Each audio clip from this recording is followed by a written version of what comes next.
Hi guys! So, for today's video ay nagluluto ako ng um, fish. Ayan.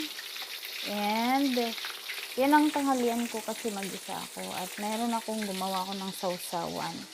Ayan yung sausawan ko for today's video. Ayan guys. So, kalamansi at toyo at sili. Malapit na siyang malapit na siyang luto. Dinamihan ko yung para di siya magdikit. Dinamihan ko yung mantika. So,